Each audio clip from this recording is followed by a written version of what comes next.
a possible timeline. Come on. Here's a speculative timeline of our recent past. Give it to me. Come on. Around 1,000 to 2,000 years ago, a worldwide connected civilization gets destroyed and flooded due to an unknown event, possibly high-tech and highly spiritual. Okay, well, we'll take the highly spiritual, all right? Why? On the count of three, my tribe. 1, 2, 3. The Most High did it, huh? Humans become divided into multiple factions, different languages develop. Before this, no modern oceans existed, and the Earth was, according to the early world maps, 3 equal parts, with rivers in between and small oceans at both North and South Pole. Africa, Libya, Europa, Asia. Okay, now, this is their maps, right? Because we see Europe, Asia, and Libya. All right, but we don't see no Amaru Khan. We don't see no land of Shem, because this is all they knew. You see, they couldn't get past the pillars of Hercules, right? And so when the Most High allowed them to, all right, when it was time for us to go into these curses, all right, they thought the world was going to end. Why? Because they found you Israelites, all right? They thought they was fulfilling prophecy. And so this is their map. All right, let's go. All named after prominent leaders from that time. After this event, humans come together to preserve the pre-flood knowledge, try to live in truth and harmony, and the Jesus figure was either a metaphorical symbol for this time or was actually one of the leaders of that movement. Or not.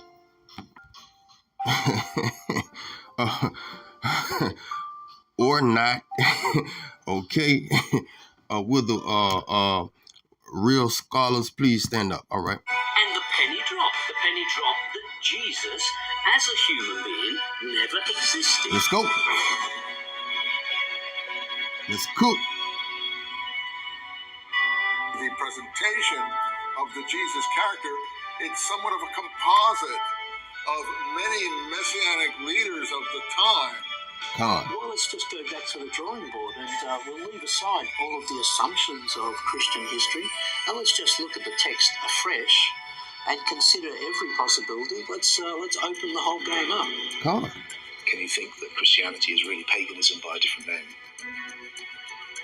Now it feels completely obvious. Some of us are saying that this was a sun god turned into a Jewish man. In all of this, we're dealing with literature. We're not dealing with history. So the answer is no, there is no history to this character of Jesus. It's entirely a literary creation. Christianity was invented by a little-known family of Roman Caesars, the Flavians. And Pisos. And they left us documents to prove it. Around 1,000 years ago, the first efforts are made to map the new post-flood world with the Mappa Mundus. Julius Caesar lives during that time and creates the first maps by sending out teams of scouts and researchers. Kingdoms and authorities get established, trading flourishes, money is used extensively, the golden age of the Middle Ages before the Little Ice Age starts. Around 600 to 800 years ago, another Earth-spanning catastrophe happens. Earth is expanding and the modern oceans are created. The continent of modern America splits off from Asia. Most of the kingdoms suffer greatly. Climate gets worse. The last survivors of the pre-flood civilizations die out, giants, as well as mythical creatures like unicorns, and failures from genetic experiment. All right. Now, we're just talking dragon, all right? Unicorn, all right? Code word for dragon. All right? And that's word to Kurimio. Let's rock. Between Between 1400 and 1700, kingdoms and empires recover. Life goes on, even though it's a bit more difficult than before. The 4 seasons we know today as our normal weather patterns are established. The concept of religion is born because after the 1400 catastrophe, the memories of what the Gnostics and other groups tried to achieve fades away. The independent Gnostic groups fight against the corrupt church institutions in Central Europe and elsewhere. You see that? All right. Now we're just talking Edomites. Okay? All right. Which is Rome. All right. And Rome became who? The church. And I got news for you. They wasn't white. They were all melanated. Let's go. For we wrestle not against flesh and blood, but against principalities, against powers, against the rulers of the darkness of this world, against spiritual wickedness in high places. All right, whatever, Ephesians. They understand that evil creates pyramidal chain of commands that transcend individuals. Writings are shared between those groups, which are rewritten by the Vatican Church during 1600 to 1800. We're just talking Council of Nicaea, Council of Trent, This is the rewriting of history, all right? Let's go. And published as the canonical and censored Bible. The 30 Years' War in the 17th century is an encrypted and highly distorted memory of that fight. The Jesuit Vatican Church and the secret societies connected to them decide to add 1,000 years to recent history and invent a new calendar, which is to be enforced worldwide. Competing native calendars are destroyed, and the accompanying myths alongside.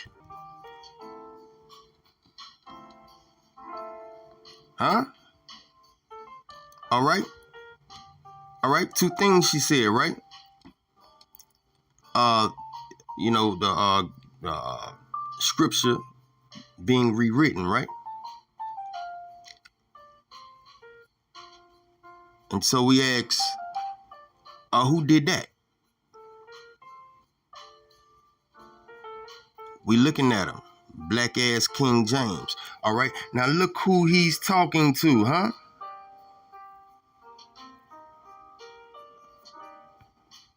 Is that a pope?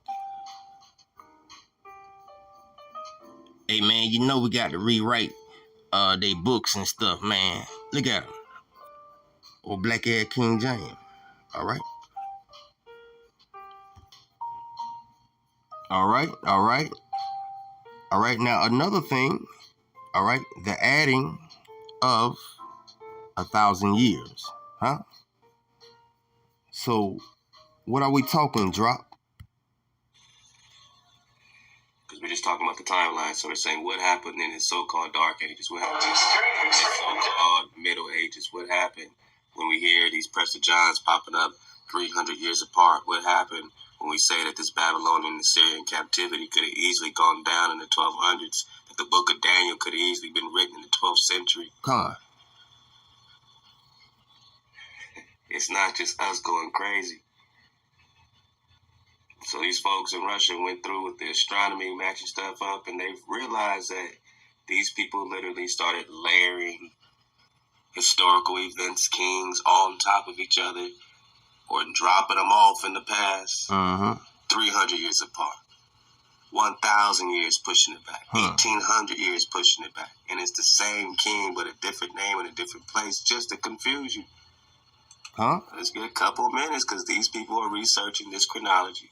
Federman, go. Given a pair of duplicates, statistics. But his is what we might call one radical interpretation. Now, before you say this guy's out of his mind, what Fomenko does, given a pair of duplicates, what Fomenko does is says, well, can we establish astronomically which one is valid? So, take, for example, Thucydides' Peloponnesian Wars. There are 3 eclipses mentioned in the Peloponnesian Peloponnesian Wars. They're described with great fullness. There's a lunar eclipse, an annular solar eclipse, and another lunar eclipse. You can infer what the path of totality was, and a whole deal from these descriptions. The creators of modern chronology, namely Scaliger and Batavius, tried to astronomically solve the problem of those eclipses. We're not able to do it without leaving out some of the data provided by Thucydides, who, by the way, says he was a personal witness of this. So to make of it, he said, let's make no presuppositions about this. Where are the exact astronomical solutions for this triad of eclipses? And it turns out to be one in the 11th century AD and one in the 12th century AD, and no others. So what Fineo does quite regularly is he will appeal to astronomical arguments to try to determine which is the principal one, and his conclusion, and however crazy it may sound, is extraordinarily well argued. Is that the only legitimate history is the modern history from about 300 on, and most of that, by the way, is from 900 on. So the only legitimate history, according to this methodology, and go and get the True Chronology series, because we went deep into that for hours into Fedomenko, Anatoly. Alright. After the 900s, after the 300s, mostly after the 900 is when the legitimate history. So when you talk about most of your legitimate, what you're calling history that's been taught to you, happened after the 900s. Are we crazy to say, let's have an hypothesis here?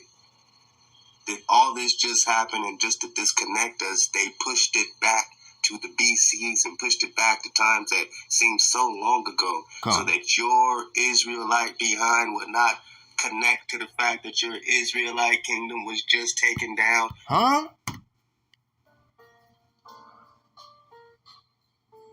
It wasn't that long ago, y'all.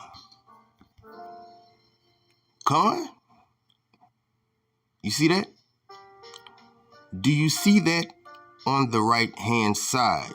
All right? We're talking phantoms and duplications. All right? Work to yourself the real. All they did was mimic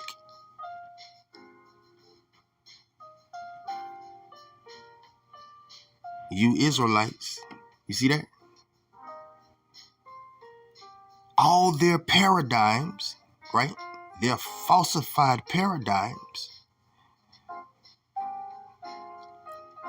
coincide with you Israelites. You see that? So they didn't create nothing. All right? All right? Which is also prophesied in Daniel chapter 7, verse 25. And he shall speak great words against the Most High, and shall wear out Shalaki, the saints of the Most High. And what? Think to change times, laws. All right? And they shall be given into his hands until a time and times and the dividing of time. All right? But that time is almost up. Between 1600 and 1700, another worldwide cataclysm hits with a second Earth-expanding event. Climate gets really bad, and evil begins to envelop the Earth. This event destroys most technological knowledge of the past and creates the last survivors of ancient kingdoms, but their power is reduced. The institutional churches and secret societies from Europe use this event to colonize the entire world. Colonize the whole world, But everything starts with you, Israel.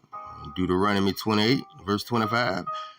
The Most High will cause you to be defeated before your enemies. And you shall go out one way against them and flee 7 ways before them. And you shall become troublesome to all the kingdoms of the earth. And rewrite history on every continent. New maps and narratives are being created. The remnants of Tartary and other remaining free empires and monarchies remnants of the Old World governance style, get overrun between 1700 and 1850 due to their military weakness and decentral governance style rooted in the Old World tradition. All right. Modern science is established between 1700 and 1850 with the aim to destroy all previous knowledge about cataclysms, spirituality, and cosmology. Another small cataclysm, be it natural or a war, happens around 1800 with the year without a summer, 1816, as a surviving concept. It doesn't destroy as much structures as the other events before, but it costs many people their lives and gives rise to industrialization. The small group connected to the European churches and secret societies, especially the Jesuits, have secretly kept some of the pre-1800 knowledge and slowly reintroduced some of that knowledge to society. This is known as the Industrial Age to the uninitiated. The Napoleonic Wars are probably also part of the deception created by...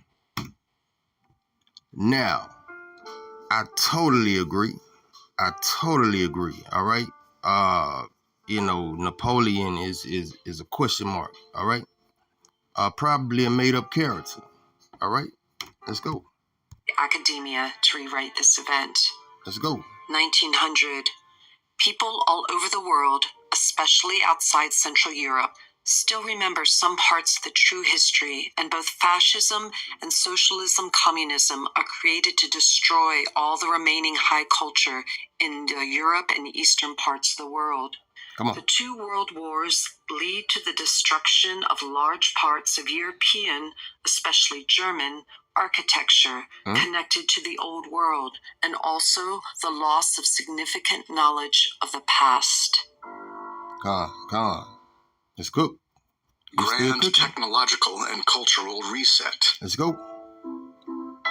The big last reset likely happened around 400 to 600 years ago. This is what creates all the ruins archaeologists put 2,000 years into the past, and the late Renaissance paintings of Rome in ruins is after that event. Most buildings from before that time have crumbled to dust. It's hard to say if this event is equal to the event of the biblical flood that gave us all the petrified remains of a high-tech civilization. There could have been another grand reset event way before 1700. Of course. So the last reset probably wasn't responsible for the flood myths we encounter in all religions and myths around the world. This last reset event is when Africa turned into a desert, when South America turned into a forest, and when the Northern Hemisphere turned into a crater-plastered wasteland, likely from electromagnetical plasma discharge related to the sun activity.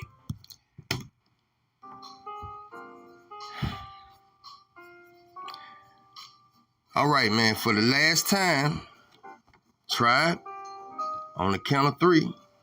1, 2, 3. The Most High did it. The map changes, bigger oceans, for example, give the impression of a natural cataclysm.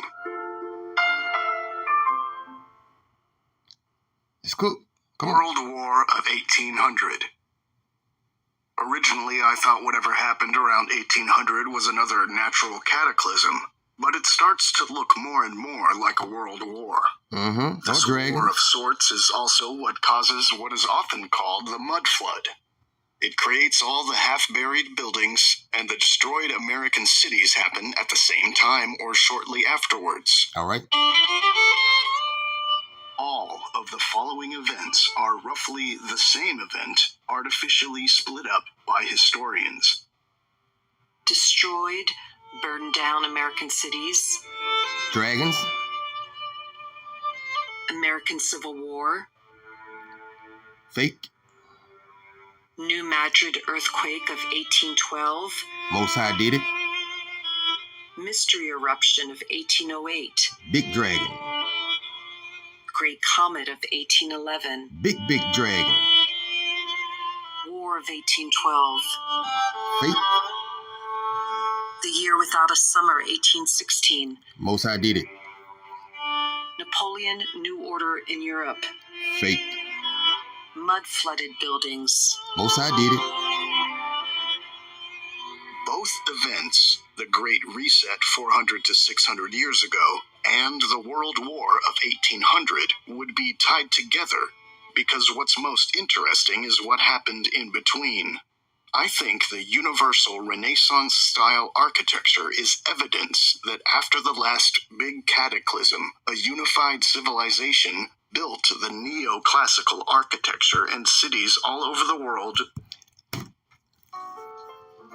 Nah, I mean, everybody was building that way, all right? So it's just a type of biblical style of building, all right? And so this is why you see them on every continent. But keeping in mind, over here in Amaru Khan, we inherited some of those buildings because giants built them and dwelt in them, all right? And we get that in Deuteronomy.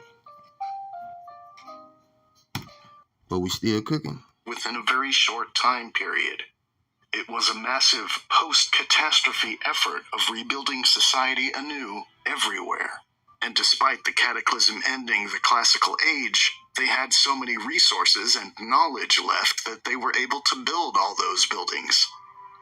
All of the post-reset architecture we see today was built in such a small time frame that we can't comprehend this effort with our current understanding of how...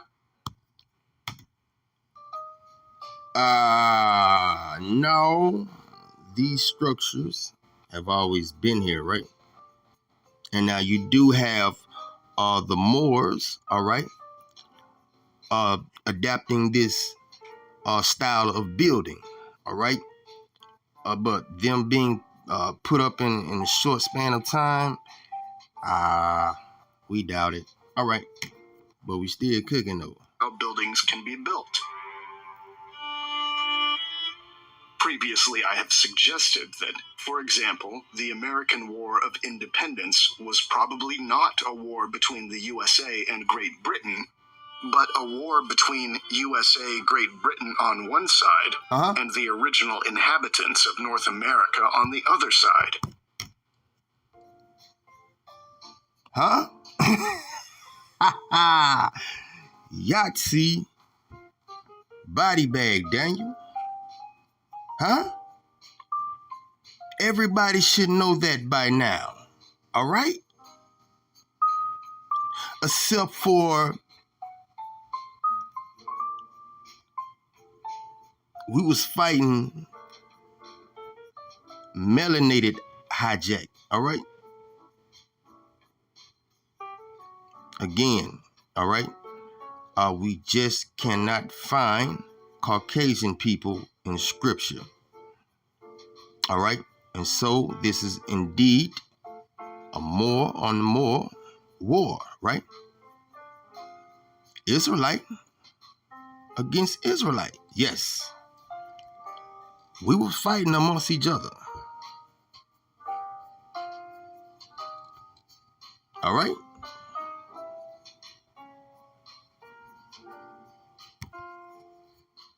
All right?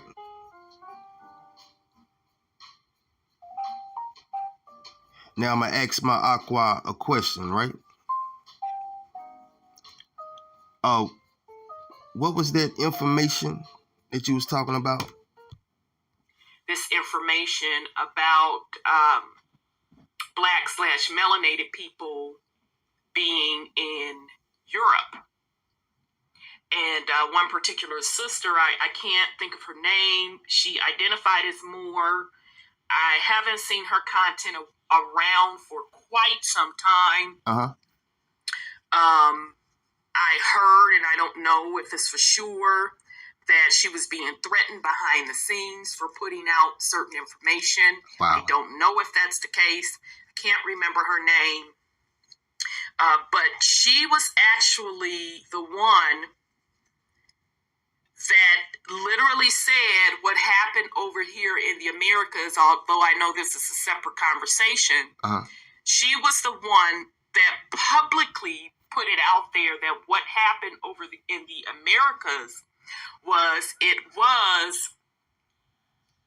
the Moors slash Europeans Edomites fighting with the Black Indians. Aha, okay. And they were fighting amongst each other, and they fought so hard that a lot of stuff was destroyed.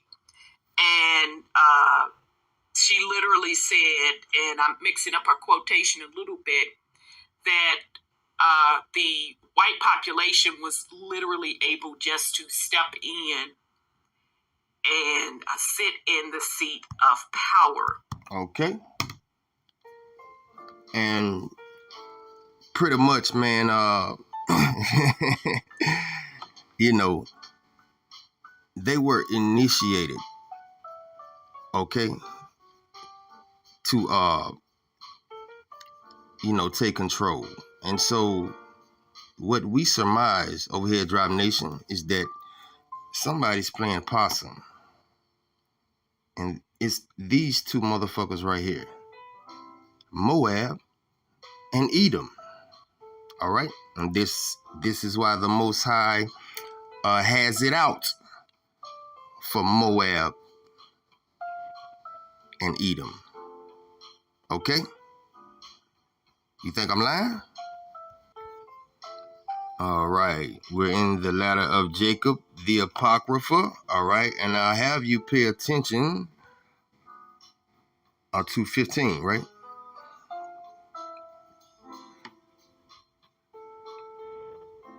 Let's get that last sentence, that last verse, if you will, in 15. And then your seed, talking about Israel, will sound the horn, and all the kingdom of Edom will perish together with all the peoples of Moab. There you go. How do you manage to change the history of something like the American War of Independence? Simple. Just like the war between the Western forces and Russian Tartary became the war between Western forces, Napoleon versus Moscow, you simply omit the enemy from the list and draw some arbitrary lines between the Western forces. Omit, huh?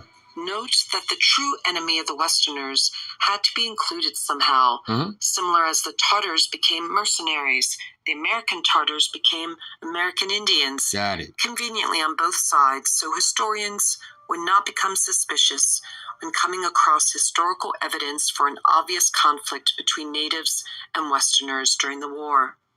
We are told the American Indians willingly traded in their independence for alcohol and weapons.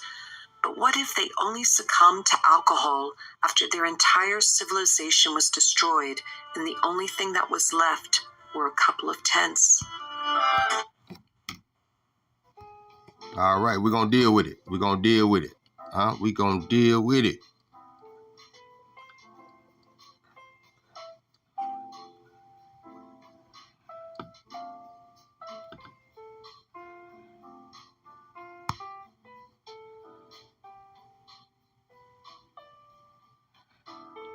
Boy, I tell you, a picture is worth more than 1,000 words.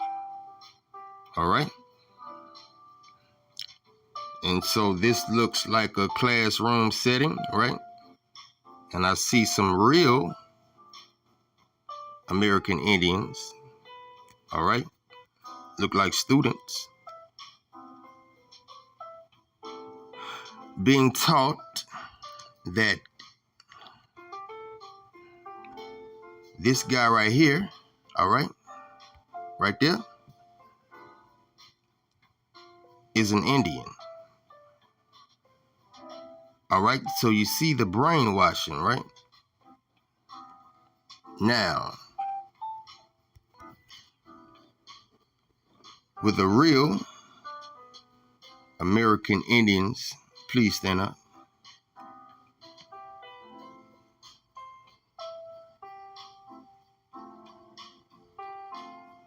Huh?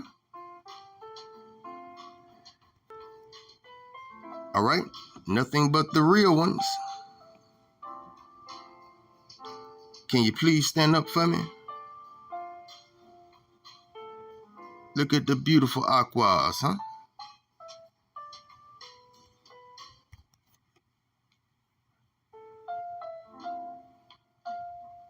Nah. See, we want to see the real ones, huh? Will the real ones, American Indians / Negroes / Israelites who wore the feathered crown, please stand up, huh? There is also some evidence that the powers that be did a similar trick with Napoleon in Russia and hid the true enemy. This is roughly what I think happened 200 years ago, not only in the US, but on many continents.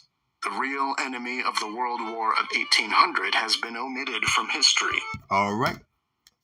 Again, we ask, who's been omitted from history, huh? They were the original builders of the Renaissance-style architecture, and unfortunately, they lost to the forces of darkness. He said they were the original builders of the Renaissance-style architecture, huh? And all you got to do is just look right behind them. You see that? They were the original builders of the Renaissance-style architecture, huh? I said they were the original builders of the Renaissance-style architecture. There go the real ones right there, complete with afros that can lock, all right? In Ezekiel, the Most High took the prophet by the lock of the hair.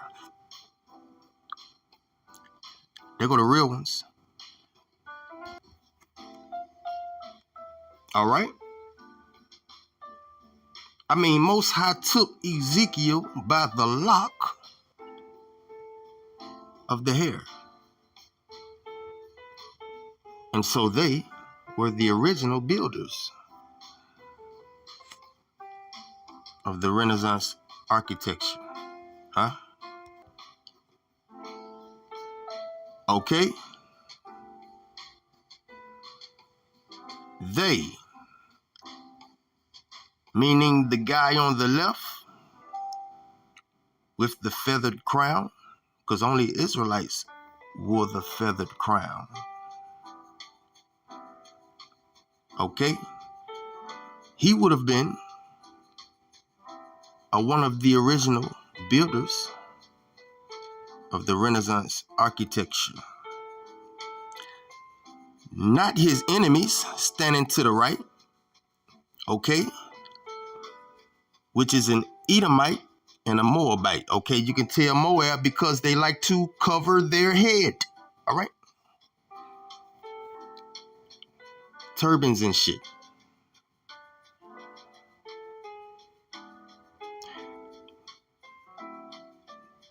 Will the real